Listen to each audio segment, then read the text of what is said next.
Hey, good morning, guys. It is January 16th, and Chambers is going back to the passage where Isaiah is hearing the call of God that says, "Whom shall I send?"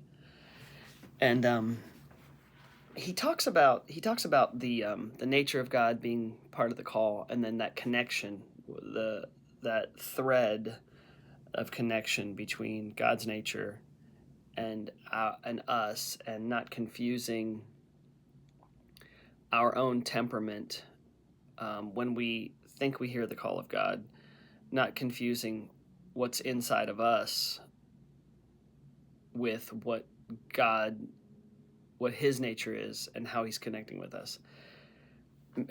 Probably clarify that a little bit. Um, so the one thing that he says is that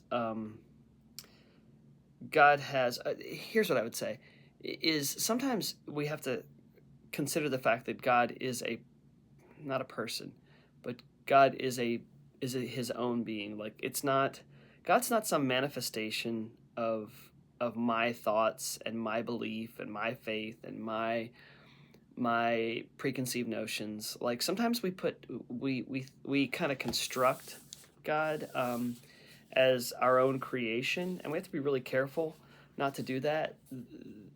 To consider God something like we read scripture, we hear stories, we practice our religion, and all those things put together create some image of God that we put together, and that's really dangerous, to not perceive God as the I am, the one who always was, who was here before us, who is our creator. And so I think it's a common, especially in academic kind of circles, is to construct God in our image.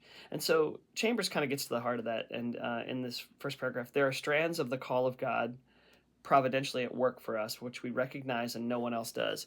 And so what happens is God makes the call to everyone, and he mentioned that in a previous devotional um, earlier this week, I believe.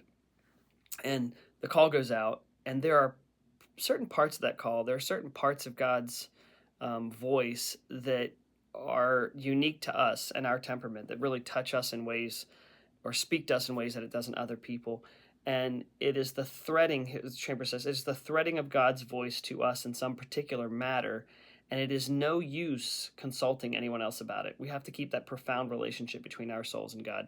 So God has a way of connecting to us in particular.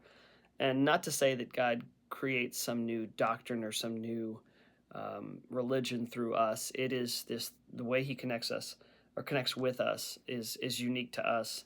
But it all stems from Him, and not from us. And he says that in the next paragraph. He says, as long as I consider my personal temperament and think about what I am fitted for, I shall never hear the call of God. So I can't put God in my box. I have to come outside of my box and hear from a God who is higher than I am and outside of me. Um, and he ends with this, and I really like this: is the majority of us have no ear for anything but ourselves. We cannot hear a thing God says. And I understand, if you guys are just reading Chambers for the first time, if you've never really dealt with him before, you can kind of come to this conclusion that Chambers is really hard on you, that he's being tough on you. And I would say you're right, he is, and for good reason. And I think the reality is, the more you read Chambers, the more you realize that he's being hard on himself as well. And for this very reason, is because we need to realize that dying to ourselves is not some simple, mundane thing. It is